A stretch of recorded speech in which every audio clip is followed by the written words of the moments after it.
Are you ready? இன்னைக்கு நல்லா கேட்கலையே. Are you ready? இப்பயே இன்டர்வியூ ஆகும்போது ரொம்ப நேரம்லாம் பாஸ்டர் பேச மாட்டேன். 5 நிமிஷம் நல்லா ஸ்ட்ரைட்டா ஸ்ட்ரிக்ட்டா உட்கார்ந்து என்னை நல்லா பார்த்தீங்கன்னா 5 நிமிஷம் முடிச்சிடுவேன். இல்லாட்டி 50 நிமிஷம் பேசுவேன். எல்லா கண்ணை பார்க்கணும், வாய் பேசக்கூடாது. Keep quiet. முழங்கால நிக்க கூடாது, கீழே உட்கார்ந்துடணும். Very good. Super. God bless you all. ஆண்டவர் உங்களை ஆசீர்வதிக்கிறார். எத்தனை பேர் விசுவாசிக்கிறீங்க? ஆமென். நம்பிக்கை சபையின் சார்பாக இங்க இருக்கிற எல்லாரையும் அன்போடு வரவேற்கிறோம். இந்த VBS மிக மகிழ்ச்சியான நல்ல ஒரு VBS ஆ இருந்தது. பிள்ளைங்க என்ஜாய் பண்ணீங்களா? எனக்கு VBS ரொம்ப சந்தோஷமா இருந்துச்சு சொல்லுங்க. நல்லா கையை உயர்த்தி அல்லேலூயா. அப்பா இன்னொரு 5 நாள் வச்சிடலாமா? 5 நாளுக்கு நெக்ஸ்ட் இயர் 2026 VBS இன்னும் பெஸ்டா பண்ணிடலாம் சொல்றேன். அல்லேலூயா சொல்லுங்க. சூப்பர். சரி, ஆண்டவர் இயேசு ஒரு இடத்துல ஊழியத்துக்கு போனார். போகும்போது நல்லா கவனிக்கணும், நான் கேள்வி கேட்பேன் கடைசி. நிறைய சின்ன பிள்ளைங்க இயேசுவை பார்க்க வந்தாங்க. பலர் அதை தடுக்க நினைச்சாங்க. அப்ப இயேசப்பா என்ன சொன்னாங்க தெரியுமா? சிறு பிள்ளைகள் என்னிடத்துக்கு வருகிறதுக்கு இடம் கொடுங்கள், அவர்களை தடை பண்ணாதீர்கள் சொல்லி சின்ன பிள்ளைகளை அணைத்து அவங்க மேல கை வைத்து ஆசீர்வதித்தார். இங்க இருக்கிற எல்லா சின்ன பிள்ளைகளையும் இயேசப்பா ஆசீர்வதிக்கணும் விரும்புறார். இங்க இருக்கிற எல்லா சின்ன பிள்ளைகள் வாழ்க்கையும் பிரகாசமா இருக்க போகுது. உங்க எதிர்காலம் பிரகாசமா மாறும். உங்க தலைமுறை ஆசீர்வாதமா மாறும். காரணம், நீங்க ஆலயத்துல இருக்கிறீங்க. இங்க இயேசு இருந்து உங்க எல்லாரையும் ஆசீர்வதிக்க போகிறார். எத்தனை பேர் என் எதிர்காலம் நல்லா இருக்குன்னு சொல்லுங்க? கையை உயர்த்தி ஒரு அல்லேலூயா சொல்லுங்க. எத்தனை பேர் நான் டாக்டர் ஆவே நினைக்கிறீங்க? எல்லாரும் டாக்டரா சொல்றோம். எத்தனை பேர் நல்லா இன்ஜினியர் ஆகணும்னு நினைக்கிறீங்க?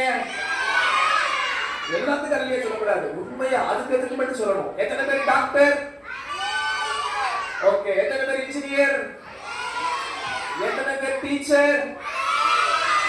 எல்லாத்துக்கும் கை தூக்குறீங்களா? இல்லையா? வேற என்னென்ன இருக்கு? எத்தனை பேர் கலெக்டர்?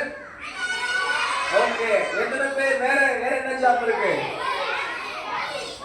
IPS police. வேற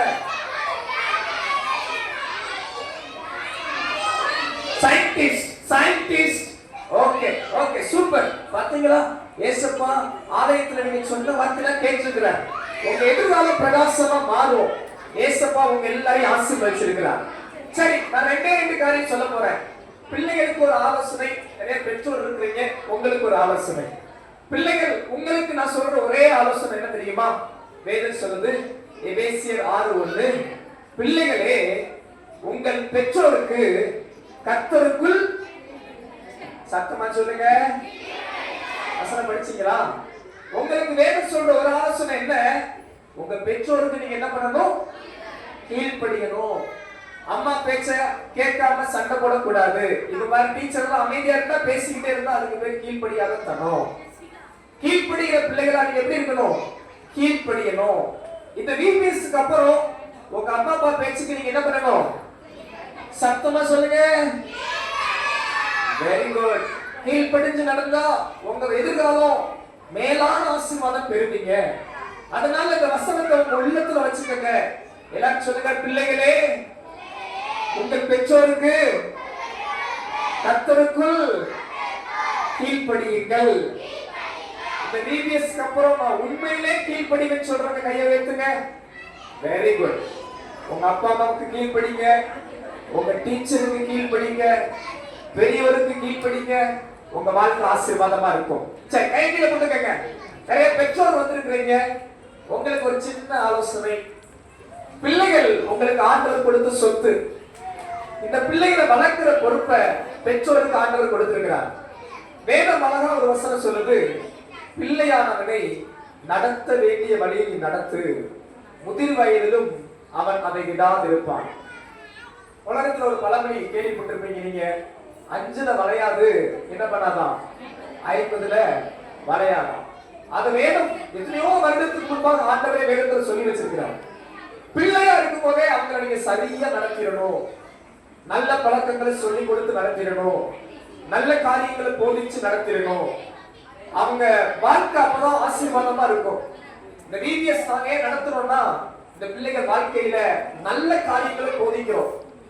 சபையே இருக்குன்னா நல்ல வழியை அந்த பிள்ளைகளுக்கு கற்றுக் கொடுக்க இருக்கிறது. அதனால நல்ல பெற்றோர்கள் நீங்களும் இள வயதிலேயே உங்க பிள்ளைகளை நடக்க வேண்டிய சரியான பாதையை காண்பிச்சு நடத்துங்க. நீங்க நல்ல முன்மாதிரியான பெற்றோரா இருந்து நடத்துங்க. நல்ல வார்த்தைகளை சொல்லிக் கொடுத்து நடத்துங்க. ஆண்டவர் நிச்சயமா உங்களையும் உங்கள் குடும்பத்தையும் ஆசீர்வதிப்பார். நம்புறீங்களா? அல்லேலூயா. ஆண்டவர் இயேசு மதத்தை பரப்ப வந்த தேவன் அல்ல.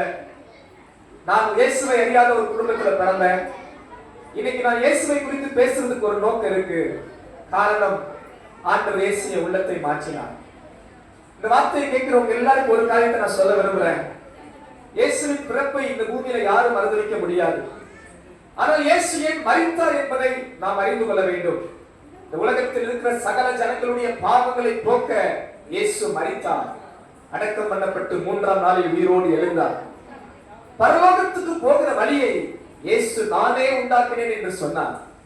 இந்த இம்மையில் மாத்திரமல்ல, நாம் நித்தியத்துக்கு செல்ல இயேசுவே நமக்கு வழியாக இருக்கிறார். உங்க உள்ளத்துல அந்த வார்த்தையை நம்பினால், விசுவாசித்தால் போதும். இந்த பூமியிலும் உங்க வாழ்க்கை ஆசீர்வாதமா இருக்கும், பரலோகத்திலும் உங்க வாழ்க்கை உத்தரவாதமா இருக்கும். உங்க எல்லாரையும் ஆண்டவர் ஆசீர்வதிப்பாராக. உங்க எல்லாருக்காக நான் ஜெபிக்க போறேன். அப்படியே கண்களை மூடுறீங்களா? ஒரே ஒரு நிமிடம். எல்லா சிறு பிள்ளைகள் கண்ணை முடிக்கங்க, பெரியவர்களும் கண் முடிக்கங்க. ஒரே ஒரு ஆலோசனை உங்க 2 பேருக்கு சொன்னேன். சிறு பிள்ளைகள் இன்றிலிருந்து உங்க பெற்றோருக்கு கீழ்ப்படுகிற பிள்ளைகளா இருங்கள். ஆண்டவர் உங்களை ஆசீர்வதிப்பார். பெற்றோர்கள் உங்க பிள்ளைகளை இஷ்டம் போல இருக்கட்டும் விடாதீங்க. சிறு வயது